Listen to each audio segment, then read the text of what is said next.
Hey everybody, Joseph Rothschild here, aka MBT, and we are back with another Twitter thread. Today we are talking about something that has always surprised me as a player. Frequently, Konami will release new cards for old archetypes, meant to bring those into the modern era of playability. But occasionally, they will release cards that make you think, have you read the archetype you are making these cards for? Today we're talking about cards that are anti-synergistic with their own archetype, and I've posted Ghost Trick Neko Musume. This card is a floodgate, forcing any level 4 or higher monsters that are normal or special summoned into face-down defense position, provided there's another Ghost Trick monster on the field. However, it has to remain face-up for that effect to be active, and many of the Ghost Trick cards, like Scare and Doll, exist to put the entire field face-down. So what? Spygal Misty's a great card. If this card is normal or special summoned, you can declare a card type, reveal the top card of your opponent's deck, and if you do, draw a card if it's a card of that type. Once per turn during either player's turn, target a Spiral Super Agent you control and a monster your opponent controls, return both monsters to the hand. Incredible card, does something the archetype desperately needs, and is named Spygal instead of Spiral, and therefore can't be summoned by anything. Yeah, this is a great example. Malkota Netherlord of the Burning Abyss is a ritual monster, and that probably should be where we end this section. This was released as the chase card of the second wave of Burning Abyss support. You were supposed to use Good and Evil in the Burning Abyss, a ritual spell that benefits you if you mill it off the top of your deck in order to ritual summon this, and it does absolutely nothing. It does almost literally nothing. It allows you to, during either player's turn, send a Burning Abyss from your hand to the graveyard, target a monster your opponent controls, and the target loses attack and defense equal to the attack and defense of the Burning Abyss monster sent to the graveyard that way. That's what BA had problems with, was large monsters. Ultima says, just what Battery Man needed, an attack booster for machines in a Thunder archetype. Junk Connector, a Link monster for an entirely synchro-based archetype with 2 awful effects, released in the same set as Junk Speeder, which locks you into synchros. Connector, I think, was supposed to be the sorry we're not printing Halka Fibrax card for the TCG, but it was not a very well-received apology. Metalfoe's Vanisher is an incredibly powerful card that can banish individual cards on your opponent's side of the field. The problem, Metalfoe's scales range from 1 to 8, and this boy is a 9. Duos Majestius is so funny. You can special summon this card by tributing a Helios the Primordial Sun. This is the boss of the Macro archetype, which revolves around banishing cards from the graveyard and keeping them empty. This card's attack and defense are equal to the number of removed from play monsters times 200. Sounds good. If this card is destroyed by battle and sent to the graveyard, return it during the end phase. Whole archetype hates itself, but shout out to Whelp and Memories for specifically summoning Buster Blader from the hand and deck. Swordmaster for not being Buster Blader in the hand and deck. Buster Dragon for never summoning anything because the fusion is always with it on the field, which almost never matters because Prologue probably banished the Buster Blader in the graveyard to summon Buster Dragon that will in turn blow up a turn later, and because of Prologue, it breaks the lock.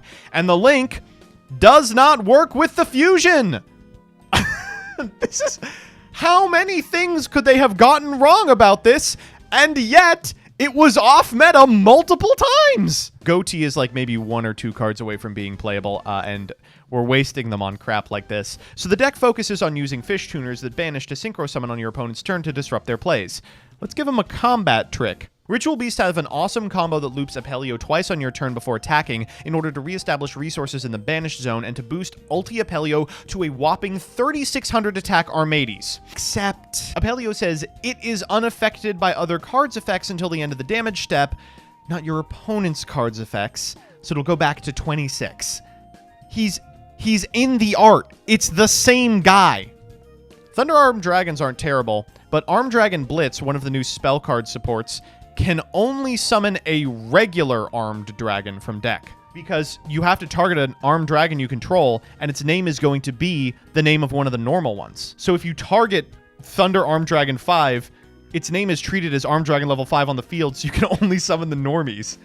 What the fuck? This card is so poorly designed. Wait, is the difference between Thunder Armed Dragon and Armed Dragon they have the fucking Starbelly Sneech Lightning Bolt on them? Super Heavy Samurai Kabuto. If your opponent special summons a monster, you can change as many attack position Super Heavy Samurai monsters you control as possible to defense position. How the fuck are you going to get a Super Heavy Samurai in attack position? This card on the field is unaffected by all other card effects as long as Necro Valley is also on the field. It sounds kind of like a Towers until you realize this also makes him unaffected by Necro Valley. I guess he's a heretic. He hates the Necro Valley. Oh, is that actually the lore? That's pretty well designed in that case. Shouldn't have talked shit. Literally makes every other herald unable to activate its effects. Don't worry, guys. I got this. Lore-wise, Ally of Justice are the enemies of the worms, which is depicted in their effects that dunk on light monsters. Think how Cycle Reader was just better DD Crow versus Drytron. Except for Reverse Break, who dies if a light monster exists. Nordic monsters on the field cannot be destroyed by battle. If this card on the field is destroyed, destroy all Nordic monsters on the field. The Nordic boss monsters have 3,300 attack. Finally, battle protection. Oh, wait. The synchros are the Acers? Oh, so it doesn't protect the boss monsters. It protects the goats, which you want to be destroyed by battle. This is the greatest card ever printed. Holy fuck. Galaxy Satellite Dragon. This is a Galaxy Photon deck's best spell, locks you into lights. This is dark. It requires 2 dragons, and at the time of the release, the deck had a main deck dragon. Doug says, I don't think it was completely crazy to make an Altergeist tuner and synchro combo, but why would they not make it so that Faker plus the tuner equals the synchro? Yeah, the effects suck, but I feel like it was a missed opportunity. The Vehicroid Connection Zone cannot be used on half of the archetype's fusion monsters. Steam Gyroid, Parapsychroid, and Ambulance Rescueroid are roids, but not Vehicroids. Hello, it's me, a representative of the Fabled community. Today I would like to show you that even in this absurdly silly and non-functional YouTube combo deck, there are cards that do not function in that. This is a discard deck. Why do these motherfuckers say send? Gimmick Puppet bosses have a burn effect attached to them. That makes this card's life point requirement almost unactivatable.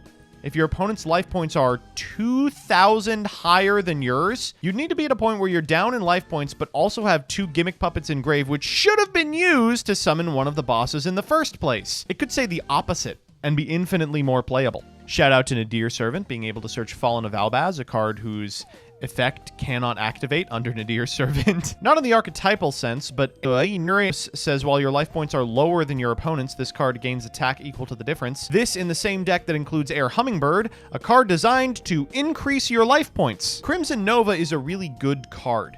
But cubics are meant to be a stall deck that clogs all of your opponent's zones with useless monsters. This is like a burn OTK tool. But because it's so strong, Cubic has completely changed its playstyle in order to accommodate it. Starving Venom Fusion Dragon is a great boss monster, but doesn't synergize at all with its native archetype in Predaplant.